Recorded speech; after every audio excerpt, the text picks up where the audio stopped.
session. And I appreciate everyone being On time? back on time. We're actually starting a couple of minutes early. Yes.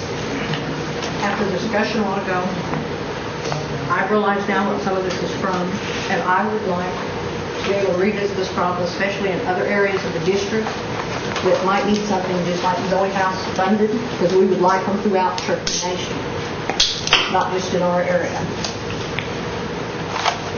Yes. Sure.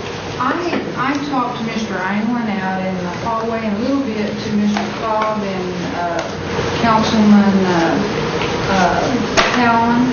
I understood there was a program up in y'all's area that does the same thing that Zoe does, and I would certainly be for, if you all are interested, making a motion to fund your program to the extent that we need to put it back in business and keep it going for a year. May I ask a question? Yes. It's in regard to Yes. is there any type of a plan or anything that we could develop for, like what she's saying? It's a good idea, but it should be uniform. Is there any type of plan to do something like that? We've, and this year we noticed in this budget, we tried to do that with the CASAs and also with the domestic violence shelters, is try to do a pool of money that then we could identify all of them in the jurisdiction and have some plan either based on how many Cherokees they see, that sort of thing, to fund them proportionally based on how much workload they do that's Cherokee related.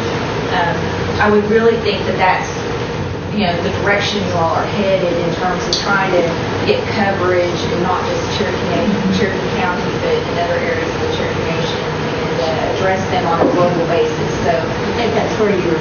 Yes, it appears to me that across the 14 counties, you need at least 3 of these programs strategically located, maybe even 4. I think you could do it with 3, but you might need 4 because they're picking up the surrounding counties. And so if we could find out the organization, say up in Washington, Tulsa, but if we could, and then maybe further to the other ends of the county, or the other ends of the district. California. I'm all for Japan. it. Yeah. Are there arms to this plan? For instance, Zoe does this. Are there arms where you might be able to partner with another, like say, and this is an example, DHS.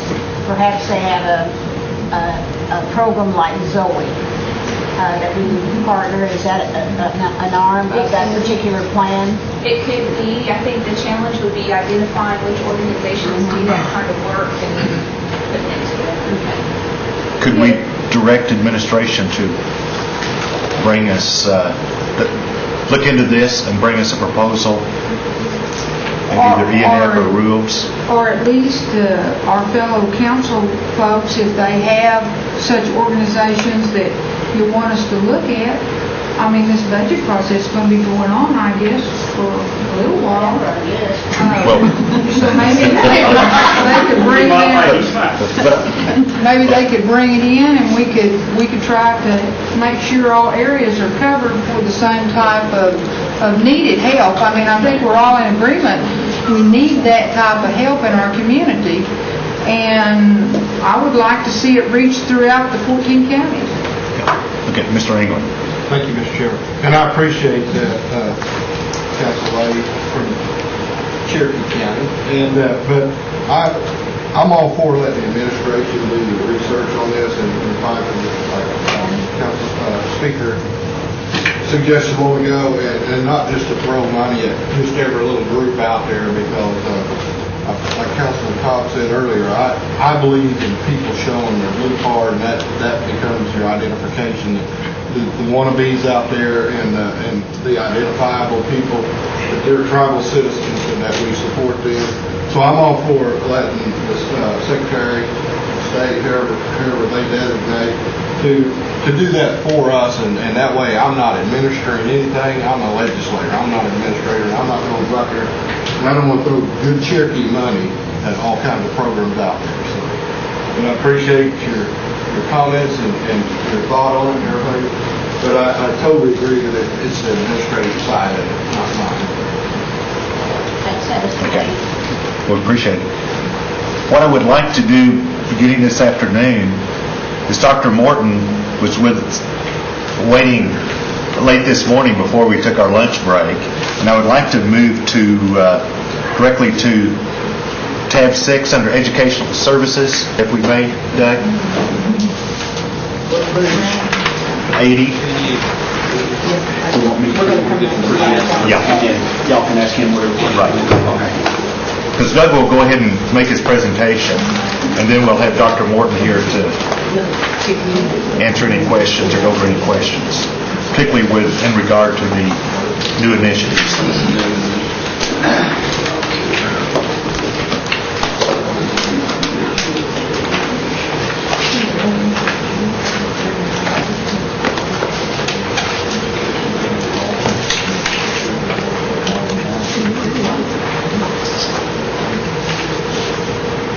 You'll notice that there's approximately a $1.7 million budget increase in the education services over the prior year budget. These are largely in the initiatives that's already been provided. The significant increase in the budget over the 06 actuals is a $7.7 million increase, of which 4.6 of that is carryover on Sequoia High School. Now, this is unique to this budget. I think it's one of the first times that we've actually brought this kind of a carryover number forward on Sequoia High School. And I've got other comments in here regarding that. As far as the funding sources go, you'll notice that there's a little over $7 million increase over 06 on the general fund, the discretionary fund. I'm on page 80. The general fund funding source, that increase, 2.4 of that is cultural initiatives. 3.2 million of that increase is in higher education. 675,000 are new initiatives to this budget. The public school outreach, the data collection project. You'll notice that we have about a $2.4 million increase on motor fuel tax in this division. 1.8 million of that is a non-booked reserve for the higher education trust fund coming out of the the motor fuel tax compact. Legislation in 1998, for everyone's information, 25% of every check received from the state of Oklahoma for motor fuels tax goes into a higher education trust fund. That fund is up close to $20 million now. The intent of that was that whenever the compact ends, this trust fund would be at a level large enough to sustain with its earnings, with its interest income, to sustain the current higher education scholarship level.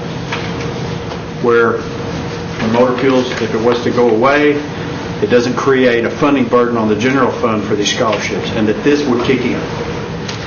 And that's why that particular allocation is a non-booked entry. It's a restriction, it's a transfer, but it's non-booked in the actual side, and that's why you're seeing the 2+ million, $1.8 million of that is just that. Compared to, if you look at the federal funds, you'll notice that it looks like we're experiencing close to a $4 million decrease in funding, when in fact that's an $8 million decrease from the Sequoia High School gym construction, offset by a $4.5 million of Sequoia High School carryover. Sorry, Dr. Cobb. On that $20 million, first question, how much is being put, you said it wasn't being touched. Correct. Right. How much is being put in there to the principal yearly, roughly? 1.8. Okay. It's drawing interest, I'm assuming. Do you have a projection? I mean, you basically said if the motor fuels tax went away, compact went away, you're assuming, not assuming, but worst case scenario. What are your projections? Is there a projection over the next 5-10 years of how much money is going to be needed to maintain It's a it? good question. It's going to need to, with annuity payments into it and the interest income on the compounded growth, it's going to need to essentially double to where it is right now. If we can get there, then it's going to be around 40 and a 5%, so obviously $2 million. We got 1.8 of recurring higher education scholarships, plus some subsidies into those programs. So, now obviously it's a moving number with interest rates fluctuating, all the time, but I think Do you feel comfortable that we're heading toward a double? the compact has, was that a 20-year? It's 20-year total. Okay, so we're roughly 10 years into it. If we don't change what we're doing, I believe we'll be there. Because the compounding effect, because its earnings go right back in. Okay, that's what's going to get us in excess of 40 million. Because I can't hardly see that the Cali has that fund along with long-term road construction funds, along with what's the third group? There's a motor fuel tax encumbrance, The encumbrance reserve. which is like 2.3 million Those three. 1 year. Now, that encumbrance reserve, let me explain that before I go on. The encumbrance reserve, the reason it was created was, again, if something was to happen, and a future council or a future action or whatever was to stop the funds, and the education trust was, because this body put it into motion, this body can take it out.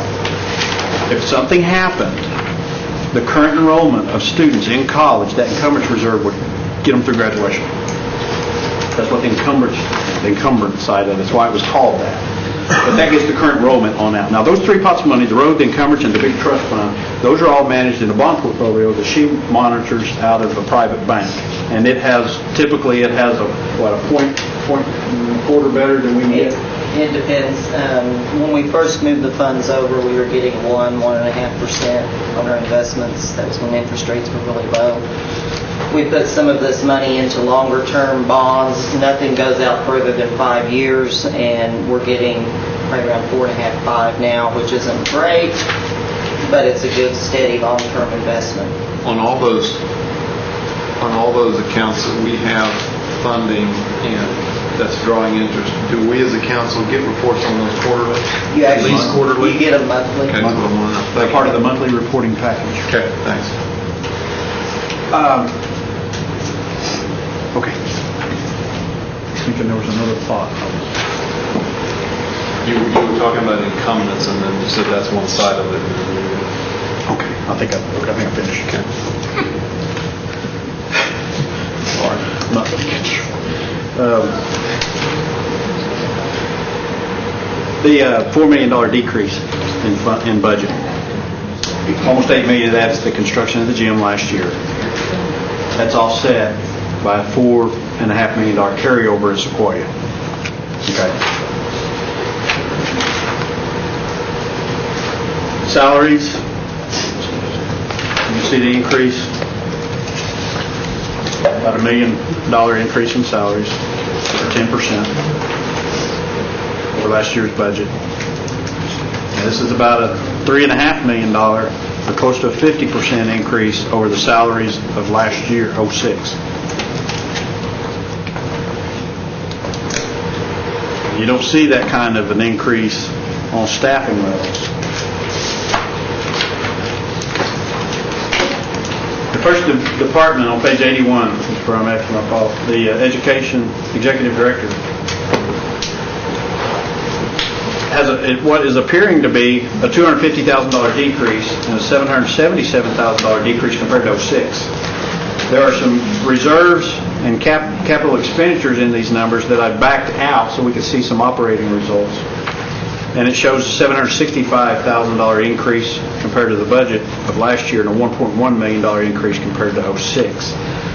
Now that $765,000 increase, I've got my notes here where I'm talking about the gym and how it's It's carrying a capital project funding for the gym, which is reflecting a decrease. It results in a recurring budget increase of $766,000.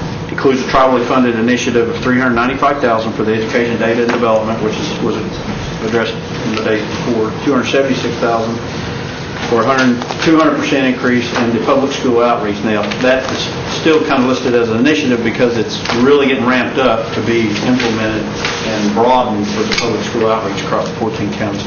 And Dr. Morton, I'm sure, could expand on that initiative. It's also requesting a significant increase in the IDC admin budget of 80% or $286,000.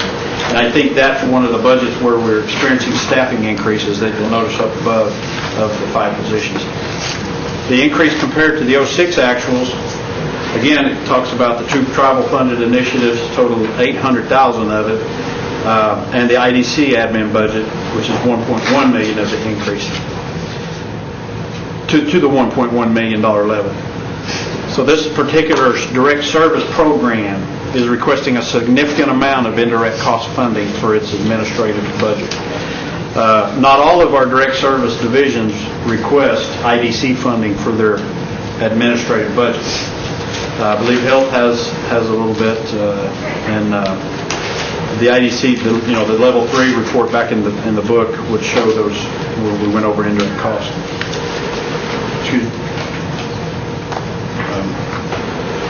Childhood Development Department, no change to the budget.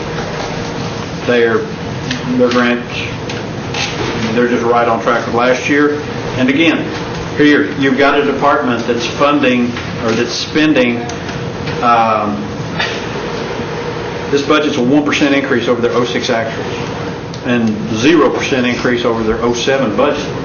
So again, this is an instance where we see budgets that are flat and they're being fully expended. Sequoia High School has a $3.7 million budget decrease related to the gym again. That's $7.8 million. It's offset by a one-time budget increase for that carryover. And as you'll note, I've noticed in here, I'm curious why the group would continue to resubmit tribal discretionary funds that have to do with Sequoia High School and request $740,000 out of gym funded motor fuel while carrying millions of federal funding over. Now, in comparison, or I can.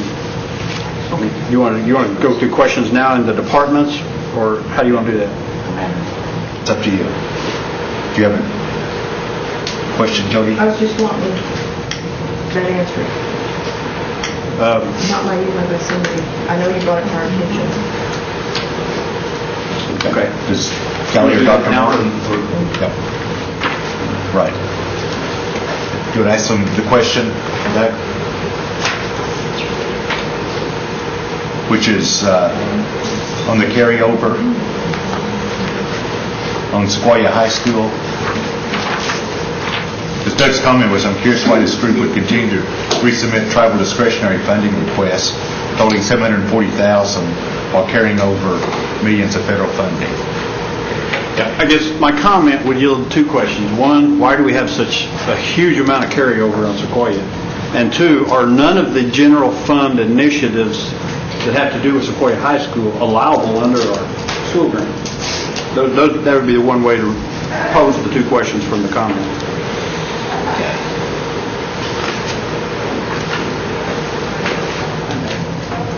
Good afternoon.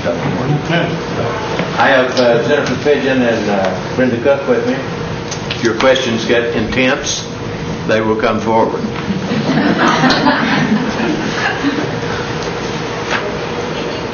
So the question before you now is why the carryover at Sequoia, the recurring carryover at Sequoia, and why haven't we gotten rid of that money? We have, as the chair indicated, that there are 2 initiatives that we could pull from that money. There would still be approximately $4 million. Some of that money can be spent for routine educational purposes at Sequoia. The reason that I did not propose to get rid of surplus because it's my budget, and you never propose to get rid of money out of your own budget. One of the reasons is that Sequoia looks so much better than it used to look. It causes us perhaps to lose sight of how it could or should look. Tremendous changes at Sequoia. But Sequoia should be the model school. It should be the school that other 2A, 3A, and 4A schools look to for guidance. Well, let's go to Sequoia and look at their program. Let's see what they have. Because you see, in the 14 county areas, the schools that will need the most assistance are the K-8 schools and the small high schools. So my goal is that Sequoia High School would become a model school. Now, Angel indicating an intent with the University of Kansas is, that is good news. That's good PR. And that's one side of the coin at Sequoia. The other side of the coin at Sequoia is that we have a good basic core program high school. The high school does not have art, does not have drama, does not have vocal music, does not have instrumental music, does not have a full journalism program. It has just the basic core subjects. It allows us to look good. But the same student enrolled in another 3A school in the 14 county area would have, in most instances, access to a broader array of classes. So it will take a great deal of money to gradually improve Sequoia. So that's one reason that money is still there. Yes. Oh, I'm sorry. Yes, Dr. Cobb. You said gradually improve. I'm assuming by that statement you mean there is something in place step by step. What would be your next step on the items that you mentioned? Music, journalism. The next step would be to add those programs. Obviously, step by step, what's your first choice? My first choice would be a strong art program. Okay. The next would be a strong music and movement type program. Had the representatives from the outreach representatives from Tulsa Ballet on campus Monday. We looked at the Sequoia facility, possibility of bringing a troupe from Tulsa and inviting high school students from all the 14 county area to come into Sequoia and let them present a history of ballet, a history of movement, a history of dance. And for many of our students, that would probably be the first time they would ever have seen a ballet dancer. And we're the state that produced the Indian ballerinas. Wouldn't it be great if one came from Sequoia? And think about Bacone College and its wonderful art program. Yes. Okay, so Dr. Morton, you're holding this money from year to year to build up a reserve where you can then implement these new programs. One of the first programs would be, and the initial program would be this summer, which would be a 2-month program, not just a 1-week camp, but a 2-month program modeled after the Quartz Mountain Fine Arts Camp in northwestern Oklahoma. It would just be longer. And it would involve students who would audition or present art portfolio from the 14 county area to study under guest artists, guest musicians for the summer. We have the dorms open. They're not being utilized. The campus is not being utilized. Now, is it your belief then that in the next year or so, your growth and your initiation of these programs will catch up with your funding and you'll be using your funding up? Yes. You think maybe in the next year or two that's probably going to occur? Yes. when we add those programs to the curriculum. See, when the main problem that a student from a rural area encounters when they enter college is humanities. In other words, a basic lack of understanding in fine arts.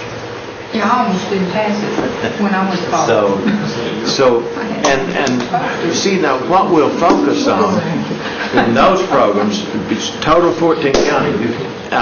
You've heard me, those of you that were been here before with the Education Committee, and those of you that are on the Education Committee now, and I'm so glad that all of you are, I've been preaching that the closer you live to Tahlequah, the greater your chances of receiving services and education from the Cherokee Nation. And we need the students at Wycliffe to have just as much access to educational programs as those that are, as I refer to them, near and friendly. I guess Okay. the question I'm trying to get to is if you get this discretionary funding this year, you've got a plan to use the money. Right.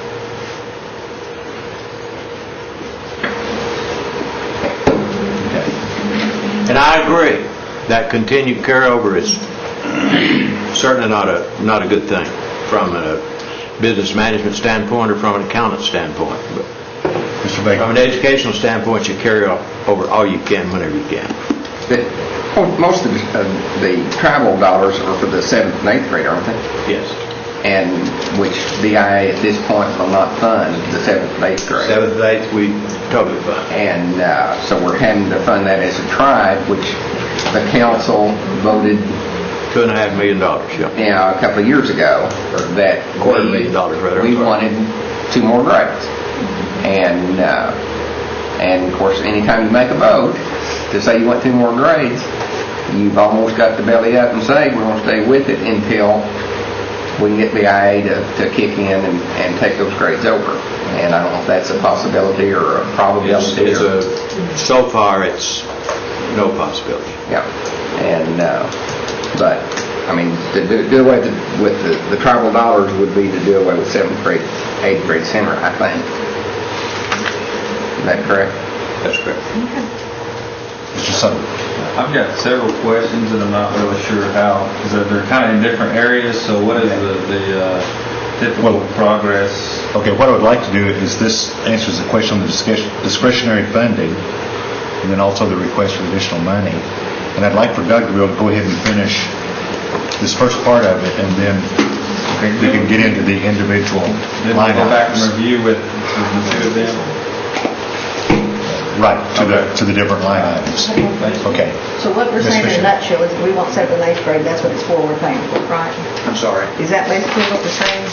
This money is to pay for 7th and 8th grade? A portion of it. Yeah, okay. About $250,000. Okay. Thank you. $245,000 to 7th and 8th grade. $303,000 is the Sequoia High School summer activities. The majority of the discretionary request for Sequoia is not 7th and 8th.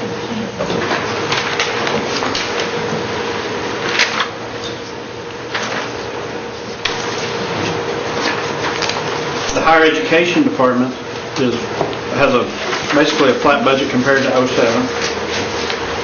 It's a $3.7 million increase or 118% increase over the 06 actual spending. In comparison to 07, the current year budget, it has some significant changes. The largest of non-recurring scholarship funding in 07 that hasn't been repeated yet this year. This created a decrease of $1 million, which is offset by significant discretionary budget requests. Significant increase to the Cherokee University budget of $565,000, as well as 2 discretionary Gen Fund initiatives, the leadership curriculum for $279,000, and a youth athletic leadership request for another $300,000. So when you look at the budget to budget for higher education, what has been going down due to the one-time scholarship funding of 07 is being replaced with these new initiatives of approximately $1 million, or over $1 million. In comparison to the 06 actuals, That's all discretionary funds, $3.7 million. And it's due to those things I mentioned, as well as $1.3 million additional scholarship funding and $935,000 for the recently created Directed Studies program. So there are significant education-related initiatives in the last year or so. Mr. Sutton. That's one of my questions. Can you elaborate on what that is, just real quick? Which item? Which one? The Directed Studies program? You want to talk about Directed Studies? I would not really close The Directed Studies program was funded last year. We did, or for this current year. We did not get it implemented. Right. Because of...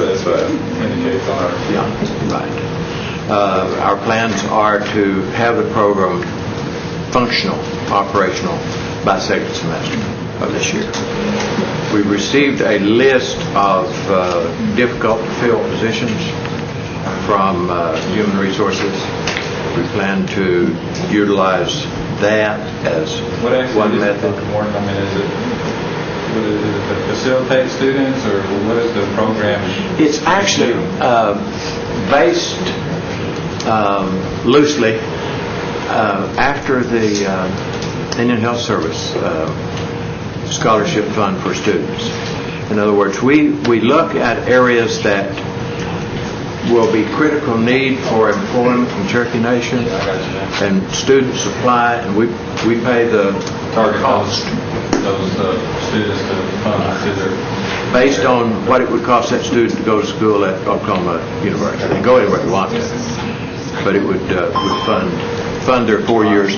Then they sign a contract to come back and work with us if we have a job open. Yeah. Mr. President. Yes, Dr. Martin. Yes, sir. I asked you about Cherokee University. Can you give us just a brief overview of what that is? Okay, on the Cherokee University, it's a misleading title, really. It's what it is. It explores the feasibility of establishing a Cherokee Nation University. It's really not brick and mortar. I certainly would not recommend, that the Cherokee Nation build a college or a university. That was 20 years ago or so.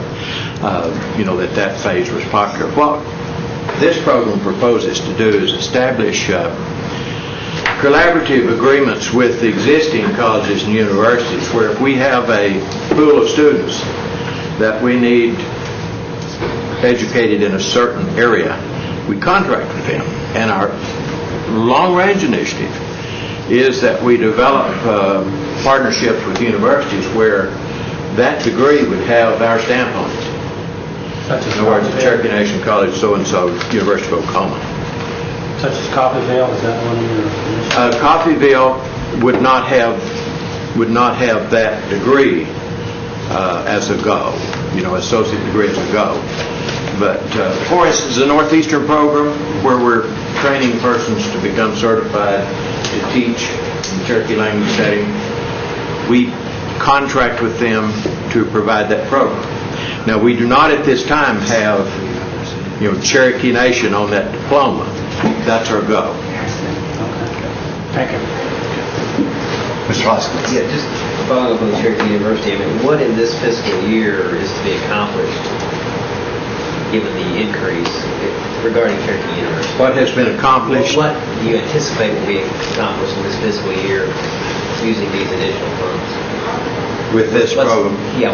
Hopefully, stepping closer to an actual working agreement with OSU and the area of engineering. Okay. Thanks, Dr. Morton.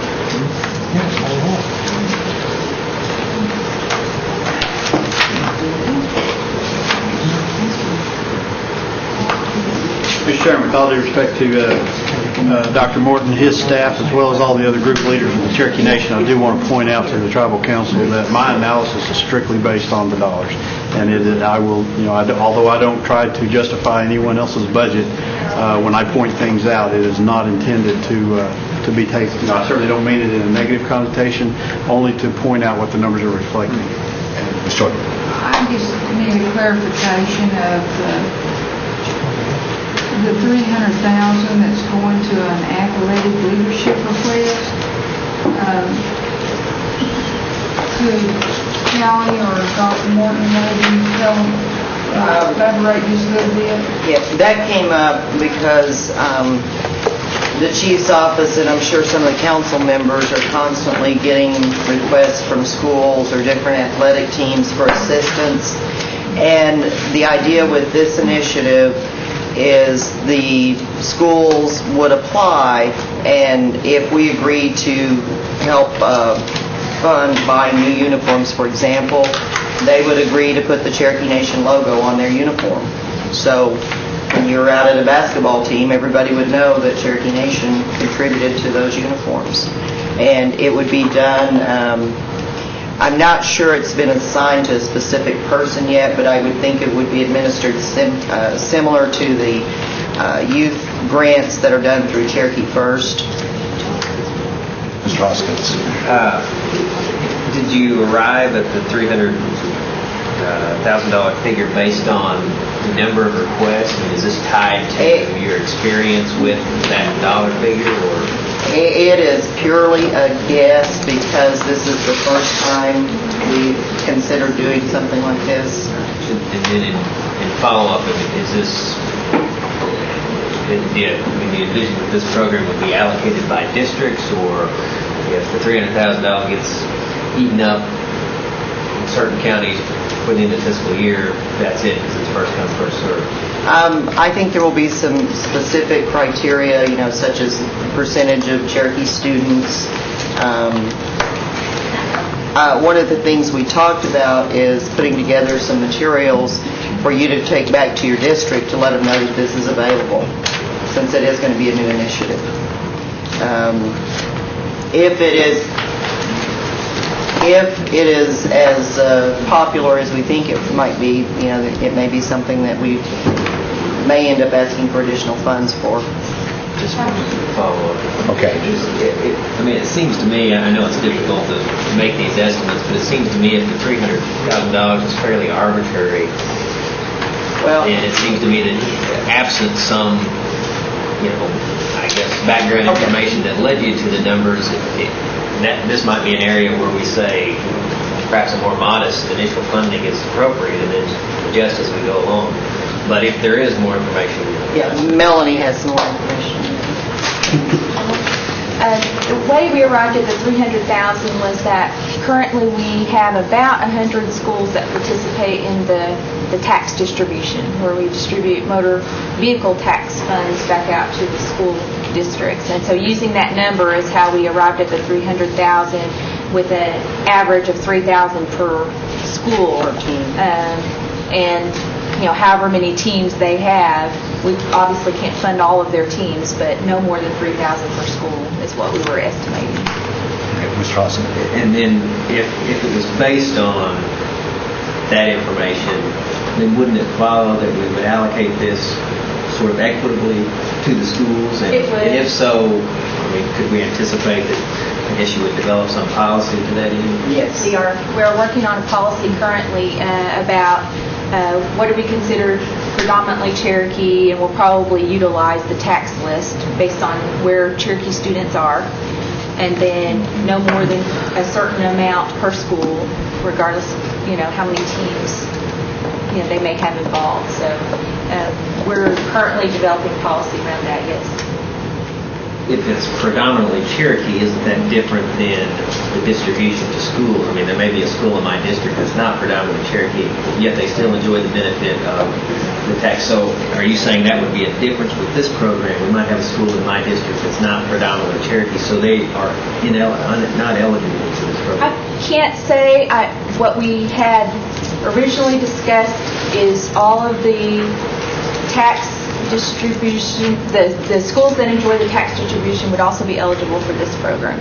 What I can't say is what the limit might be on if we set a different limit for higher population of students in a particular school, which we may do. We may do some of that to accommodate that. But I anticipate any school that has Cherokee students that get the tax distribution would also be eligible for this program. Sure. Mr. Hambry. Thank you, Mr. Chairman. I would ask that the administration would consider co-opting with maybe a subcommittee of the Education Committee to help formulate these policies, because Mr. Hoskins brings up a very important point that you're going to have a body of funds here that should be as equitably divided. It does not mean equally, but equitably divided throughout the district as possible. And no one knows the districts more than you all, the elected representatives, and so I would appreciate the administration possibly taking note of a educational subcommittee to help develop this policy. And that we can look into in the Education Committee. Ms. Watts? I was going to suggest that rather than create another subcommittee, just have it brought to education overview, approval, whatever the policy is. Okay. But Mr. Chairman, I would just add that if anyone has input on this or any policy, certainly our door's open, so email me, call me, let me know what your concerns and interests are, and we'll try to incorporate them.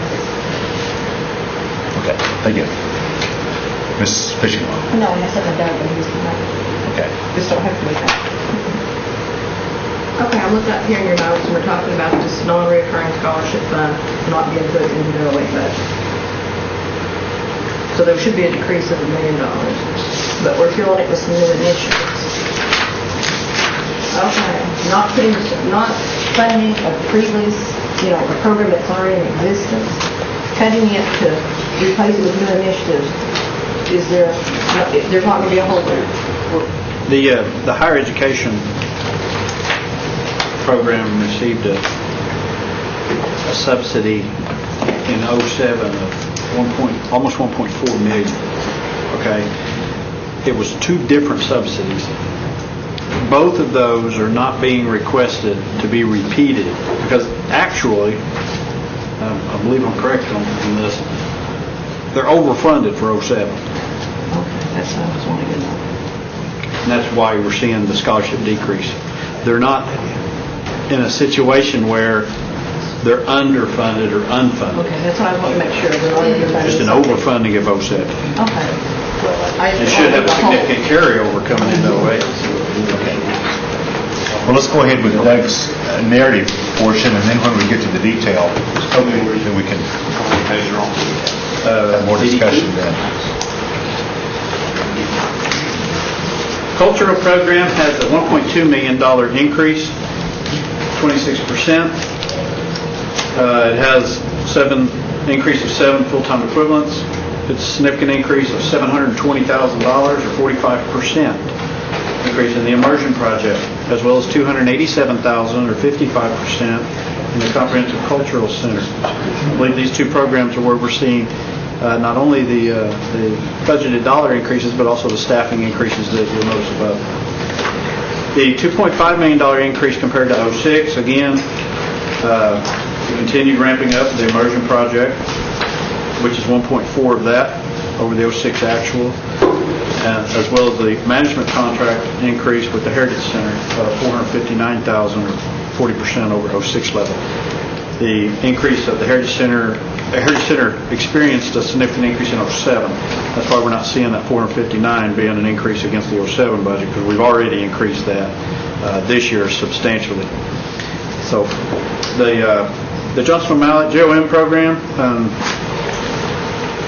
slight decrease compared to the 07, and that was from some special projects as noted.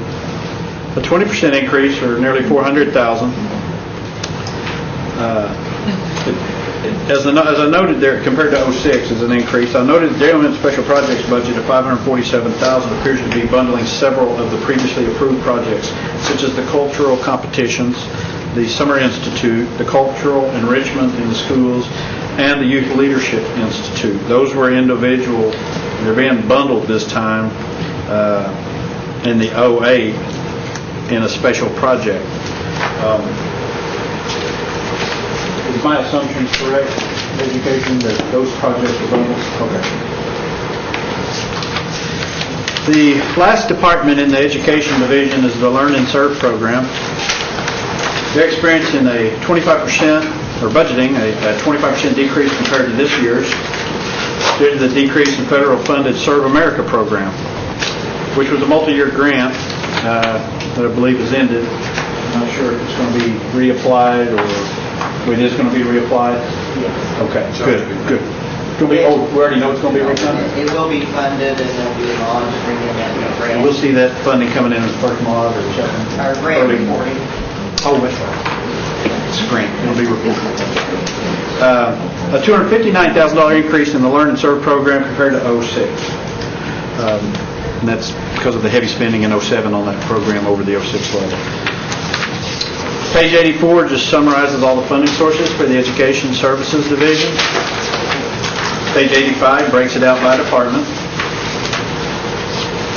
And then 86, you'll notice the Level 3 report where we get into the individual budgets that I just mentioned, and you can see the dollars and the funding sources related to each department's increase or decrease.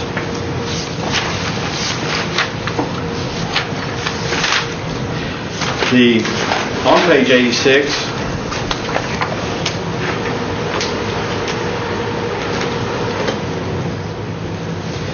you'll notice the public school outreach, the education data and development, 2 initiatives there at the top. See the decrease on the multipurpose sound and light project for Sequoia, $142,000 is not being recurring in the '08 budget. They've got a $1.8 million education reserve. Okay, that's the budgeted 25%. It shows to be a slight decrease because they budgeted flat, but the checks vary from quarter to quarter. So looks like that '07, based on fuel tax dollars and probably, I don't know, maybe the price of fuel, I guess, will have a bearing on that. The volume. Just the volume.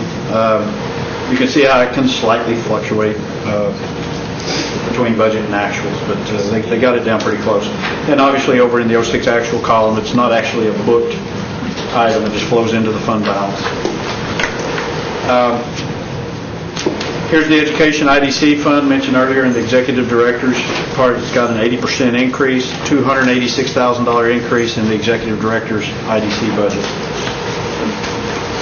And that also is over the '06 actual spending level. So the administrative department of education is requesting a significant increase in funding from the indirect cost pool.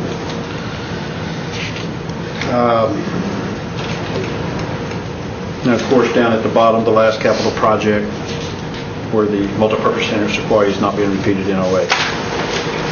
Childhood development.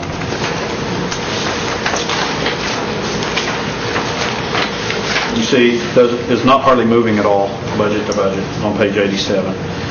Moving on to page 88, the Sequoia High School. See there are the 2 initiatives there at the top of page 88, summer student activities and the 7th and 8th grade project. The summer and student activities, I believe both of these projects began in initiatives in '06. Am I correct there? These started in '06. Okay. So one of the reasons why you're seeing a significant increase over the '06 actuals is that we're just getting started. I would expect this particular comparison next time to be much more in line, '07 actual spending in line with '09 request if the programs continue at these levels. The DOI general is where you'll see the $4.6 million carryover I mentioned earlier, about halfway down the page there of 88. You'll see that Sequoia High School education and administration has a $1.1 million decrease. The education carryover, $4.5 million increase, which, as you can see, we've never budgeted the carryover before. The facilities has a slight decrease. We're budgeting Sequoia High School interest, $1.2 million.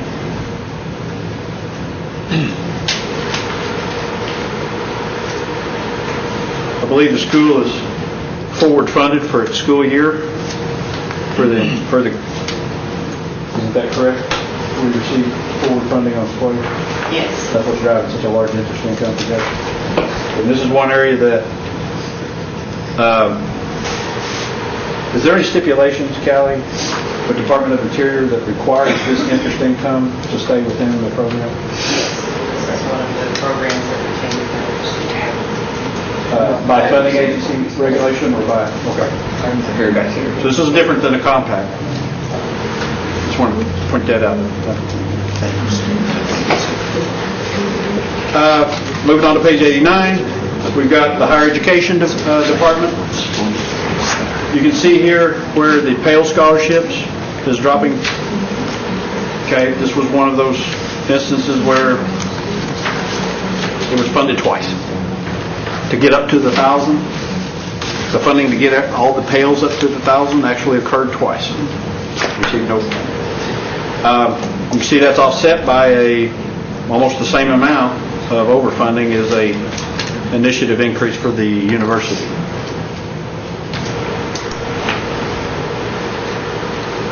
And then the leadership curriculum and the youth athletic leadership initiatives. Moving on into cultural department on page 89B.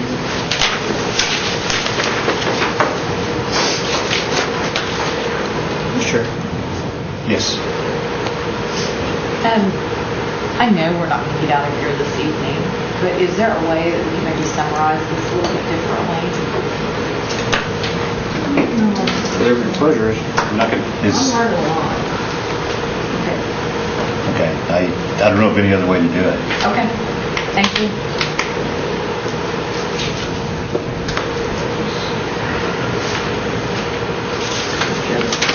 Yes. Mr. By Austin. virtue of being party, I think I'm missing some documents. I think you may have a listing. The new initiatives. Kelly, do you have the list of new initiatives for Mr. Hoskins? Yeah. Is that your copy? Okay, I think she's bringing one on. The new initiatives in the cultural program that will be listed on there, listening to the elders, $137,000. The Comprehensive Cultural Center won't be listed in there. It's just a significant increase in the program activity as well as the immersion project. Those two are increasing by 55% and 45%. That's primarily the reason why the Gen Fund request out of this program is $1.2 million of additional discretionary funds for next year. Moving on out of culture into the JOM program, we have fairly insignificant movements of the budget. We do have that slight decrease of $50,000 in the Cherokee Helping Initiate Progress that I mentioned earlier, and the Serve America grant that will be coming back on, reported early in the year. That completes Education Services Division. Yes. Doug, what is this listening to our elders program? That is a pilot program that has been proposed. Actually, is that listening to our elders? I'm sure you can describe it a lot better than I can. Listening to our elders program is a field-based program where we will take students from our immersion students through college students to communities and work with selected groups of elders on introduction to Cherokee culture, which is for many of our Cherokee students in school a foreign subject. So it's matching up the elders in the community. We'll find elders that are, subsisting on minimal level Social Security. They're rich in lore and language. We provide contracts on a project-by-project basis, and that gives them worth for what they know, and they teach the children. And that's a part of our overall outreach program. It's on a different topic, so I'll give Mr. Baker if he has a question on it. Okay, well, I have Mr. Garvin. Dr. Moore does teach in Sequoia. Our salaries is a little bit lower than the state. Are they comparable now? And When's the last time they had a raise, and did they get a raise this year? They got a raise last year, which was the same as the state raise. Their raise, or their existing salaries, are 5% above state scale. They have not received a raise this year, even though the state legislature did grant, $1,000 overall. Of course, there's some fringe comes out of that. And it's an option whether or not schools that are already paying above state scale implement that or not. We have not taken action on that for this year. Mr. Embry, you have a comment on that? Dr. Moore, on the listening to your elders program, would that be documented somehow through videotape or audio? Yes. So we could preserve these? Right. I should have mentioned that. Yes, each kid will have a laptop and camera. Mr. Baker. And is this a pilot just in Adair County? Is that what I heard? No. It will start in Dobbs Home Community Precinct.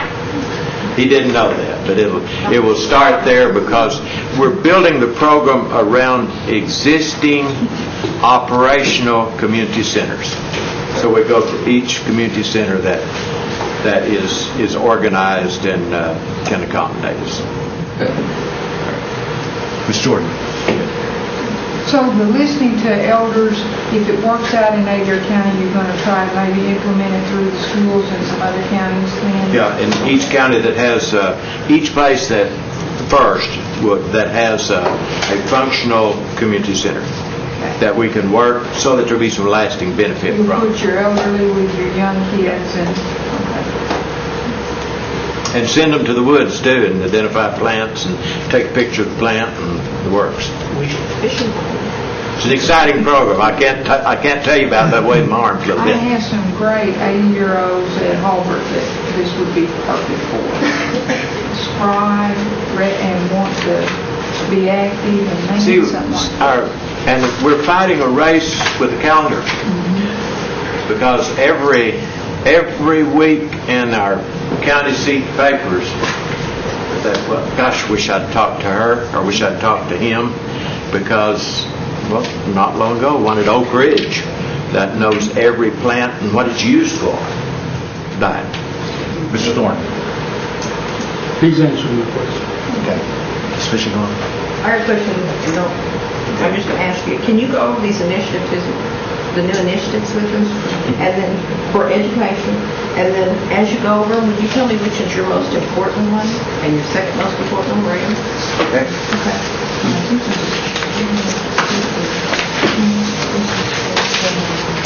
I'm going to start with the education data. I don't know which order. I have a probably different order. Under education data, one of our biggest problems in education is that we do not have a database in education. When I took this job, my filing cabinet had one file in it, and it didn't pertain to education.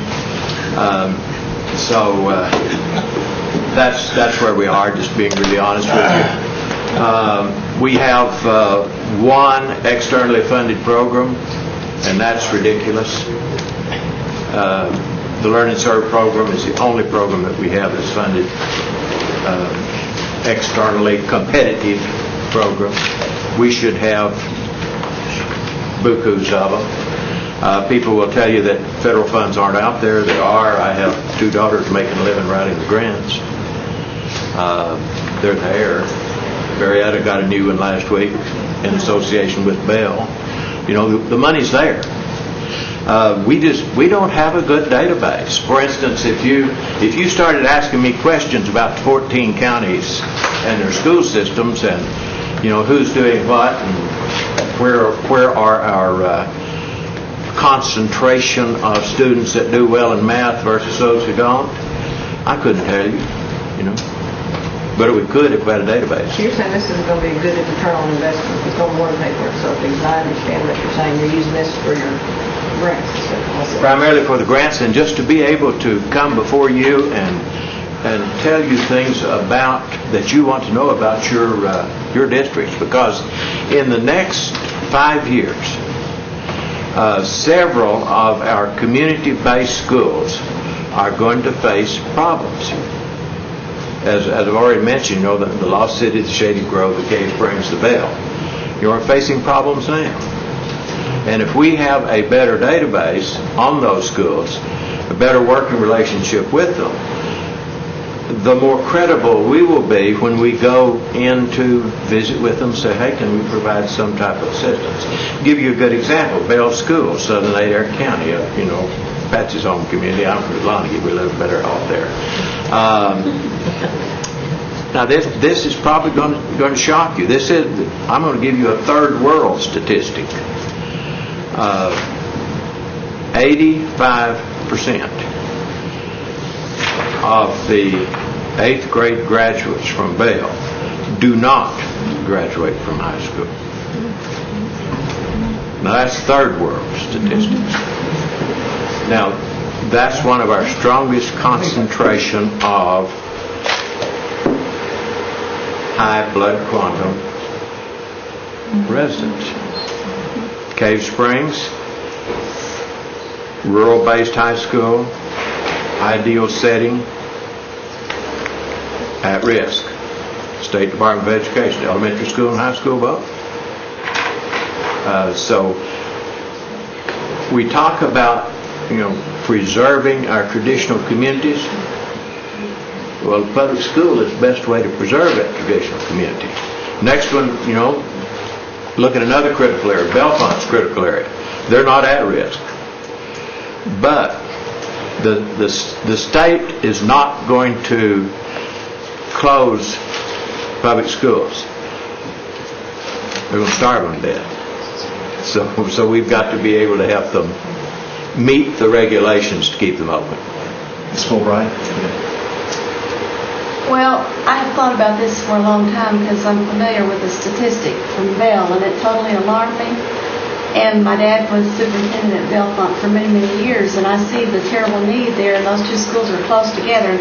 I don't know that this could ever happen, but to me, instead of closing the schools, I'd like to see a future where Bellefonte and Bell somehow consolidate and make a high school out there for those people at Bell and Bellefonte, instead of those kids all dropping out, because it's just totally different from the people in this room here. And they are basically shy, and they aren't going to go to school and ride that bus all the way to Cave Springs or on somewhere else. I'm concerned about all of them.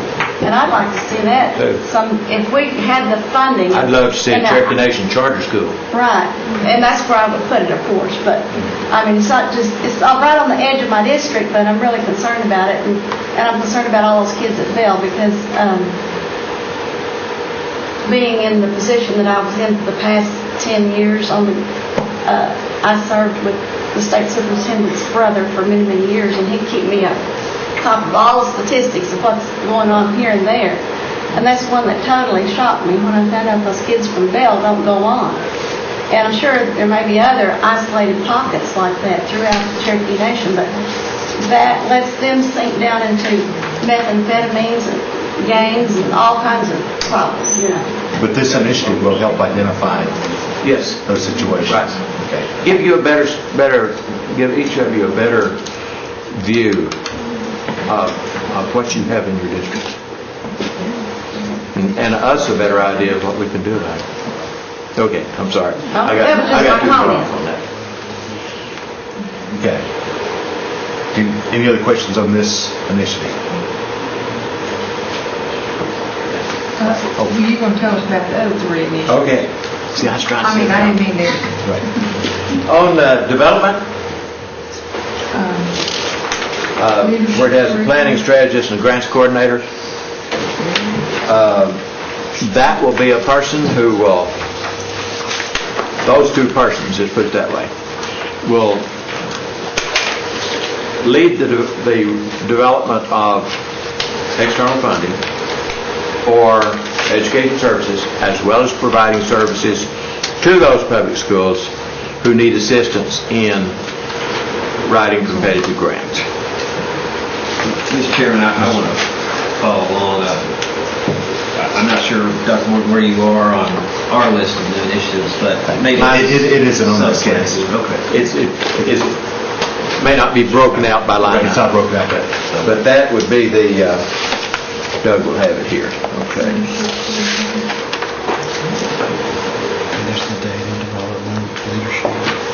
It would be included in your education data and development. And then under leadership curriculum, would that be the next one on your list? The leadership curriculum is a creation of as it says, a Cherokee-specific leadership program with specific objectives that's modeled after the Oklahoma State Department of Education past objectives. See, they have a curriculum with goals and objectives for each subject matter area. We would model this after their program and implement it in cooperating public schools to take an overall attack on this dropout meth problem and involve the kids in a much greater leadership role under our sponsorship along with the school cooperative type project. What could we expect to see by the end of this next fiscal year in terms of... Hopefully, on this one, we would have students that would be more aggressive in their approach at personal development, at interpersonal relations, leadership skills. One way to address it would be, we've lost so many of the programs that really worked in schools that helped do some of this. 4-H Club, for instance, where they had their, demonstrations, their speaking, their debates, and so forth. It's not nearly as active as it once was. See, schools have concentrated on passing state-mandated tests, and they're devoting all of their attention to those core areas where students are tested. And there aren't as many opportunities for leadership development as there once was. And just as a practical matter, I mean, where is this money going to be spent? And I mean, are we talking about schools throughout Cherokee Nation you can reach out to, or a pilot program? But throughout Cherokee Nation. So by the end of this fiscal year, things go as planned, I can expect District 9, for example. Cross between Zig Ziglar and Oral Roberts type program. But I can expect to see something happening in my district and all the other districts. Yes.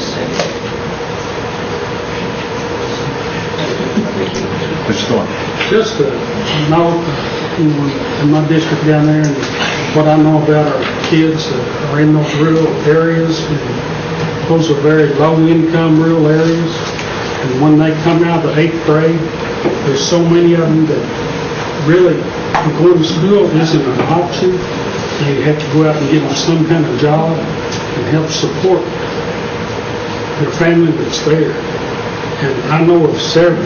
That's right. I talked to that said, when I got out of the 8th grade, I went catching chickens. They go to school and they start doing those type of jobs instead of going to school. But that's what I've seen. I don't know, what the problem is, but there is a problem. There really is. Now, part of this program will include a mentoring program, starting at mid-school level to prepare kids to go on to high school, bringing high school students, the feeder school to the high schools and vice versa, and trying to match students up with some students who are already at the the high school district, because it'd be a scary thing. And I've known of maybe, some of them may stay in the 8th grade 2 years, and just keep, and they'll have to say, well, you're through school, and, as far as here, you need to go back. And it's just better.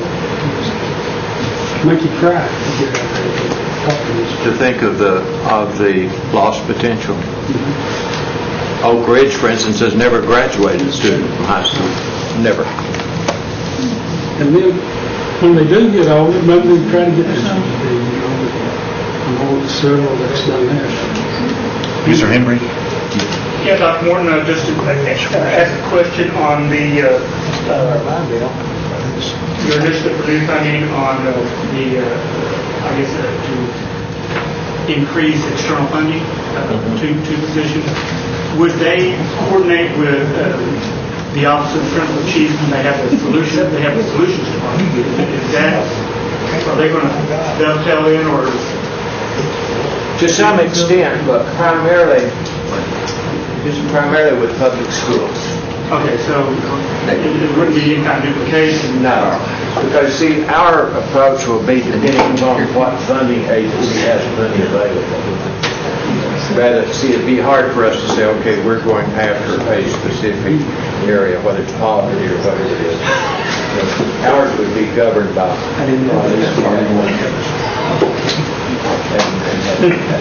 RFP out. Okay. Ms. Jordan? Ms. Jordan? I think the other two programs, listening to our elders and youth athletic leadership, as we've been told brief what that is. So you have these 4 initiatives here on the new initiatives FY08 list. Would you be able to prioritize within those 4, which are from your education services, 1 through 4 in terms of most importance to you to see implemented as quickly as possible? Okay.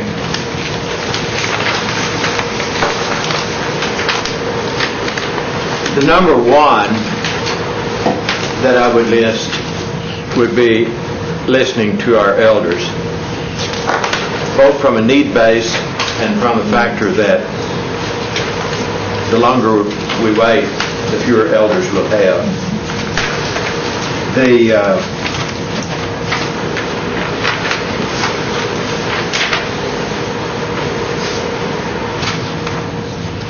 The other one would be I'd say the education data and development would be number 2.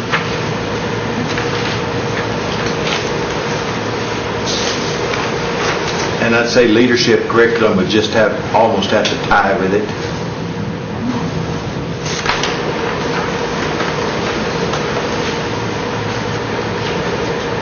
And then the youth athletic leadership would be next.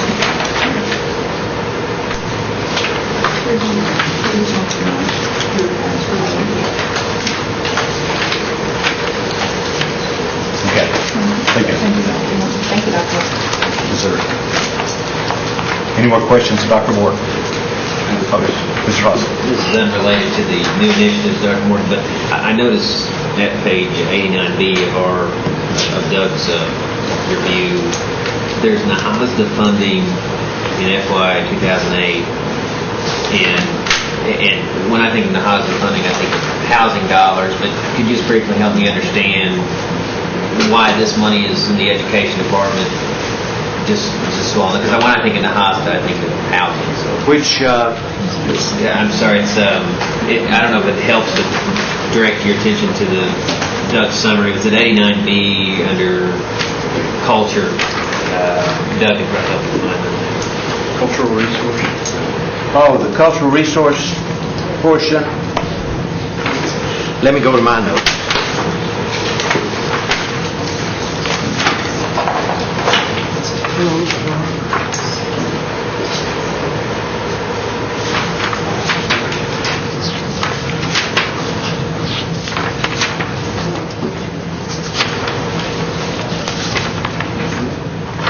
Under Comprehensive Culture Center, we have, let me just shall I just give you the new funding, or would you like a general summary of it? I guess this is new funding. In other words, these dollars weren't elsewhere in the nation on the new last funding. year, right? Of course, they're not shifted from some other department. Yeah, we have listed this in just a comprehensive, including everything from the Cherokee radio show to the history course to the children's choir, but I'll give you the new funds. The new funds would be... I think Dr. Morgan was specifically asking, this particular isn't new money, it's new to the 07 IHP. You'll notice that the 06 IHP right above it was funded in 07, and the 05 IHP was in 06. So this is being repeated throughout the years at around $32,000 to $35,000 level. It's just being repeated in each Indian housing plan each year. I think specifically that's what it is. And if I could, it's basically a small piece of the positive funds that's provided for cultural activities at the housing, different housing projects.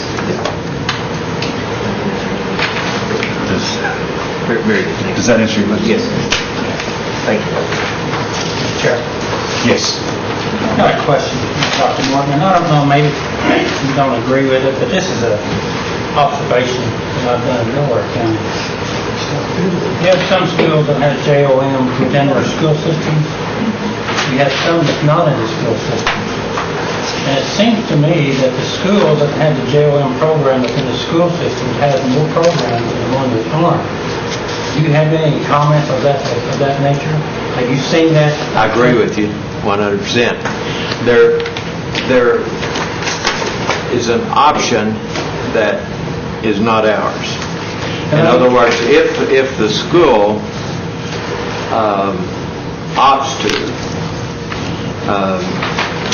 they can allow a community organization to form, a JOM committee to form independently of the school. Have one of those operating now where they've gotten into a fuss and whoever had it before has got all the records and won't give them up. So, that's, so if they were in schools, it would be a lot better. I think we only have a total of 7 out of the total. That's not in school. That's not in school. Okay, thank you. Mr. Baker. And a follow-up for that is, there was a fuss in Telequal 7 years ago, and the school said, hey, we don't even want you anymore. We're done. So the community had to do a community-based program, and then after about 3 years and getting it up and running, I think the school took it back. But you get into that every now and then with personality, directives. Well, it just looked to me like, and this is a follow-up, that the Cherokee Nation probably, maybe I shouldn't say probably, but I could see more organized type of program in the JOM system that's in the school system. A good example is the Grove School. They have 3 or 4 people that work with the JOM program up there. I'm sure they're subsidized by some of the school funding. I mean that by rooms and other things that they use it for. So, okay, well, I just wanted to get your opinion. Thank you. Okay. Is there any other discussion on the education budget?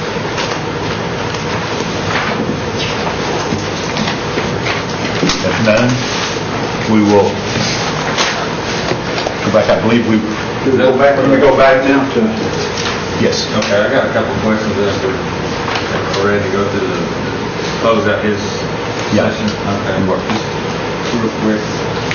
Dr. Moore, we got a couple of, we had some allocations of $10,000 for the U.S. Service School Scholarship, and then we recently went through that again yesterday, and was just curious on, has any of those funds been utilized to date? It doesn't appear that they have. On what funds? The U.S. Service School Scholarship? Oh, yes. We've had 3 to date. Yeah. Okay, what are those amounts? Because we went through and allocated $10,000. One of them didn't really is have any data at that time or anything to... 1.3, 1... 1.3, 1.500, and I think the other one was 7,500. Okay, so the 10,000 seems to be... Probably covered. We had a much larger number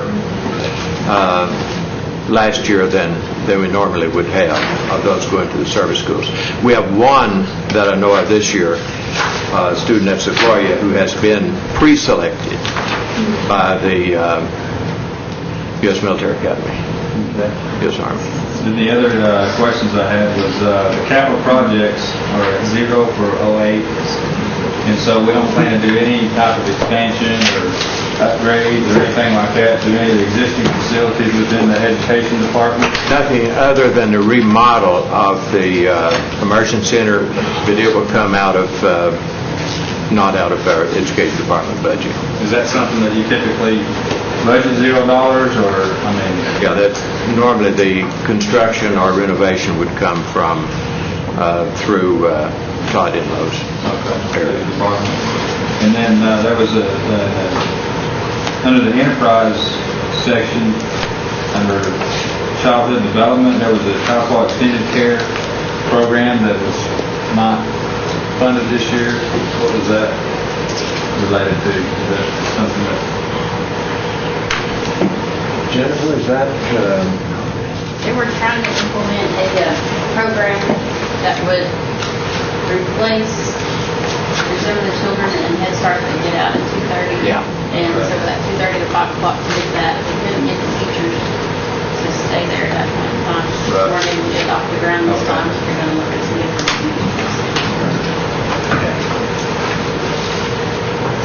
Are there any other questions for Dr. Short?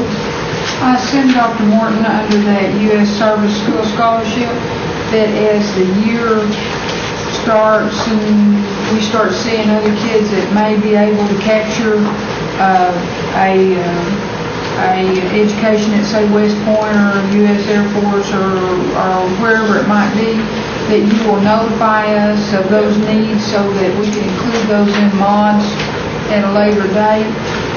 Because as I understand it, those are just one-time little upfront fees, and then their whole education is paid for That's to right. get them into that system. The rest of it's paid for. That education is worth something like $500,000 for each student. It's the best money you can spend. So you will notify us if we have other areas, I assume kids in the 14 counties, you will let us know? So, and you know, it's so important because this came up just this year. And this gentleman that came to see me, and his son had been accepted. And he told me, you know, I just don't have 3,000. And after the student gets there, everything's taken care of, but there's a processing initial fee. Well, there's probably a fee to just get them to the location the first time, because I don't think they get to come home that often. So this, we have concentrated on so long on a little bit of money to get the student in school. And in the future, I think we need to ensure that they receive a little more while they're in school.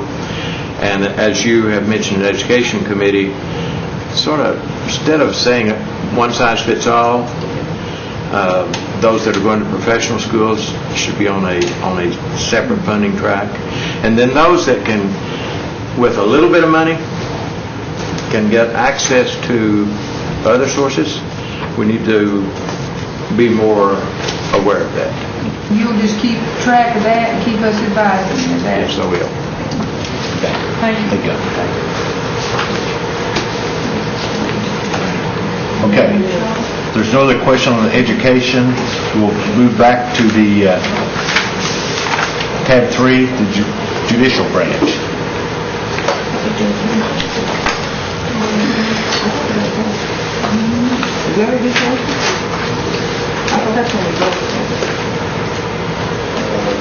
Well, I went over the budget levels for the council and I informed you of what's not in there, which is the feasibility study and the Legistar carryover. Other than that, I really don't know what else to add to the council until we determine, what's going to be in the line item budgets and get those carryovers in. Kelly was going to give us some information on maybe where that 100,000 was on the feasibility study for the building? Yes. As I mentioned, there is some money in the 07 budget that Todd is working on the overall picture for all of Cherokee Nation right now. Let me look real quick in the 08 budget to make sure that that was carried into the 08. Because I think at least one area, The courts. judicial had put theirs in, Yes. and we sure don't want to lose sight of our goal. Right. Right. And if, I think doing the overall planning under Todd's group is probably the right approach. As long as he has plenty of money. That's right. To do it. Okay. The concern is with the judicial branch having their feasibility or their planning, expansion planning dollars in the budget. The question is, does the legislative branch need their expansion planning dollars in the budget? Now, this budget was not utilized in '07, okay? So if you were to choose to go ahead and put that $100,000 into this budget, it would be in the form of carryover, so it wouldn't be a burden on unexpended dollars. I mean, unappropriated dollars. Which would be in the first budget mod for the carryovers. You can do it then. Yeah, you know, it's up to y'all. You can do it now, you can do it then, it doesn't matter.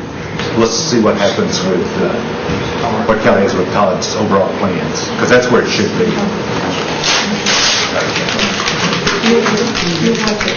I'll watch that. Okay.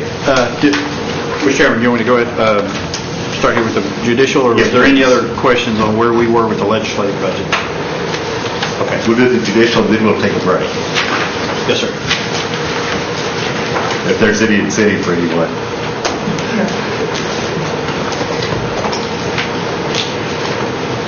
$500,000 decrease compared to '07 budget. It's the juvenile healing to wellness court. That was a federally funded program. And it's not in the 08 budget. But if you remember, it was discussed yesterday that they have enough funds to go through December, and if they do not get an additional grant, then we can look at funding it at that time. The increase, just looking at my funding source here, you can see the $650,000 increase over '06 spending on the general fund, the discretionary funds. 280 of that is that Bright Future initiative. $100,000 judicial expansion planning contributes to that. The district court and the Supreme Court both have increases in operational budgets of $145,000 and $107,000. And again, the other federal is the juvenile healing to wellness court. Salaries, actually, your salaries are taking a drop here because of that wellness court. We're not having the budget with the salary staffing in it. So if in fact they did submit a budget to get them out till December, for October, November, December spending authority, we would see a difference here in this chart, so it's a little misleading. And their staffs are removed there as well. On page 66, Mr. Chairman, I'm just going to be redundant and repeating myself what I just said because of this entire branch of government. Those are the issues surrounding their budget. Okay. If there are any questions, I can answer. Yes, Mr. Sutton. Well, on this the judicial expansion planning, we had a budget allocation in '07, and then will there be carryover to '08, which means that we'll have 200,000, or is it just? I believe that is a carryover budget. If I'm not mistaken, I believe that's a carryover budget.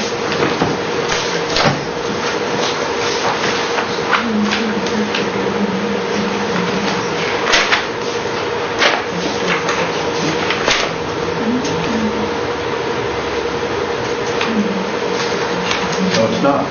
It's a good catch. So that's what'll happen then, right? So, well, it's gen fund. Right. Okay. So if they don't spend their gen fund budget, it lapses anyway. It ends. Use it or lose it. Right. So even though they didn't identify this budget as being a carryover budget from a previous authorized appropriation of '07, by default, since it's gen fund, Just goes back. it just goes back in and they just ask for it again.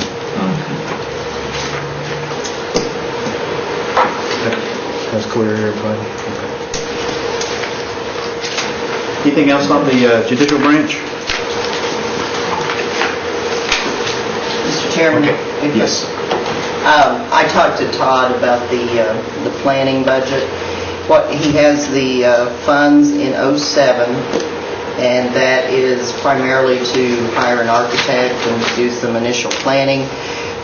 He did not put any carryover into the '08, but he's anticipating requesting that in the first mod. What he has in the '08 budget is adding one staff person to perform some of that work internally rather than having to contract it out. So there's two pieces there. One is the money that we put into '07, which he hasn't completely expended, and he'll be requesting as a carryover. But like Doug was saying, that won't be utilizing new funds. It'll be carrying over some that's already appropriated. Okay. Question? Do you think we should put something in, Jack, or? I think we should wait and see if he requests it, if we need additional at that point. Obviously, there's several projects that he's going to be trying to coordinate and plan, And you may want to have some more discussion when he comes over, when we get to his group. Okay. There's nothing else on judicial. We'll take a 10-minute break. Although I think most people have already taken their breaks. Thank you.